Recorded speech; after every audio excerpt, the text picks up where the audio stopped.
About another hour and a half left of our precipitation throughout southwest Missouri there, and I'm getting reports from our engineering department and our engineer Cale Garner that there's a bright orb that is beginning to show in the sky. Then I realized that, I don't remember the last time we actually saw sun.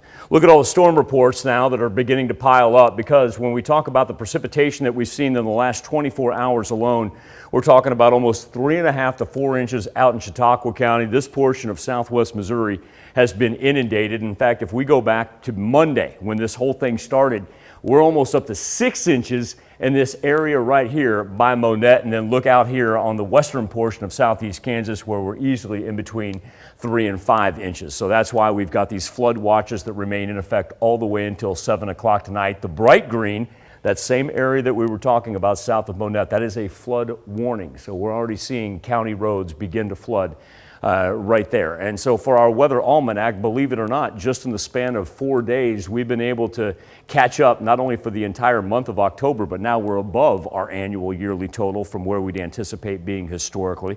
So it all happened very, very quick. Now let's kind of reset, because as everything moves off to the east right here, I know that's of little consolation for those of you that want to dry out on the far eastern edges of our counties.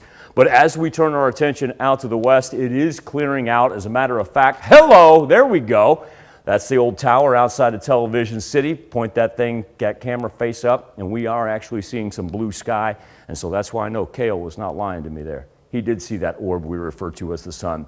Even with the sun for the afternoon, it's still going to be chilly. 44 degrees is where we stand right now. And the reason it's not going to warm up at any time is because we've got to wait for this wind to shift. For the duration of our Thursday, it's going to work in from the north. What we want to see happen is it shift out to the west right here. So by the time we wake up tomorrow, it's actually going to be west to east and not as blustery as what we're seeing today, as we're going to ride between 15 to 20 miles per hour. Hard pressed to find a 50. You'll see a couple scattered the board. I'm going to go high 40s really is going to be the dominant temperature for our day.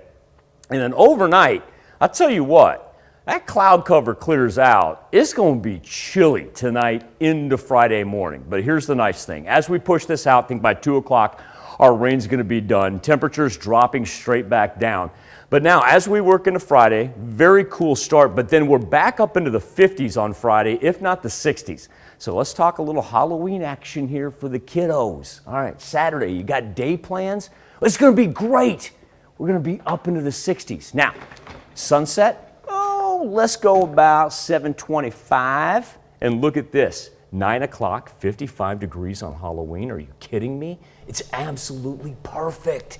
And then, don't forget on Sunday, that's when we get to set those clocks back an hour. Tanya excited about that this morning, describing the fact that she hates the springtime when we set them forward, but loves the fact that we fall back into fall. Yeah, I love an opportunity to get an extra hour of sleep, if there is that, or an extra hour just to get something done. So we conquered Halloween, we conquered daylight savings time. Tuesday, election day, gorgeous, mostly sunny, high 60s. Sounds good. All right, thanks, Michael.